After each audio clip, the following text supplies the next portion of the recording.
Thursday morning அன்றைக்கி காலையில் பிரேக்ஃபாஸ்ட்டுக்கு நாங்கள் உப்புமா தான் செஞ்சுருந்தோம். ஏன்னா அன்றைக்கி காலையிலேயே நாங்கள் வெளியே போகலான்ட்டு ஒரு சில பிளான்ஸ்லாம் வச்சுருந்தோம். ஆனால் வீட்டில் இருக்க ஒவ்வொரு வேலையாக முடிச்சு கம்ப்ளீட் ஆகும்போது அது ஈவினிங் ஆகிடுச்சு. ஸோ அதனால் லஞ்சுக்கு பெருசாக எதுவும் குக் பண்ண வேண்டாம் அப்படிங்கிறதுனால உளுந்து வடையும் கருப்புளுந்து கஞ்சியும் தான் அம்மா செஞ்சுருந்தாங்க. ஏன்னா இது ரெண்டுமே அம்மா நல்லாவே செய்வாங்க.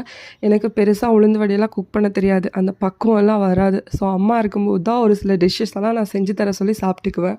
ஆக்சுவலாக இன்றைக்கி வந்துட்டு நாங்கள் கோவிலுக்கு போகிறது தான் எங்கள் பிளானாக இருந்துச்சு. ஆனால் நிறையா வேலை இருந்தனால அது அப்படியே போஸ்ட் பண்ணால் ஈவினிங் ஆயிடுச்சு. போகிற வேலையில் எங்கள் ரிலேஷன்ஸ் ஒருத்தவங்களோட வீட்டுக்கு போகலான்னு ஒரு பிளானும் இருந்துச்சு. ஸோ அவங்களுக்காக கொஞ்சம் ஸ்நாக்ஸ்லாம் வாங்கிட்டோம்.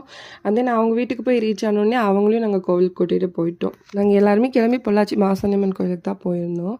நல்ல வேலை அன்னைக்குன்னு பார்த்து கொஞ்சம் கூட்டம் இல்லை. ஏன்னா நாங்கள் கொஞ்சம் லேட் ஆகிடுச்சு. ஈவினிங் போகிறப்ப ஆல்மோஸ்ட் 6:30க்கு மேலே இருந்தனால கூட்டத்துலேருந்து தப்பிச்சிட்டோம். அதனாலேயே கொஞ்சம் ஃப்ரீயாக நாங்கள் சாமியெல்லாம் கும்பிட்டுட்டு கோவிலேருந்து கிளம்பிட்டோம். வெளியே வந்து எனக்கு இந்த 90s மிட்டாய் கடை கண்ணில் பட்டுச்சு. இந்த 2 மிட்டாயுமே என்னோடய ஃபேவரெட்.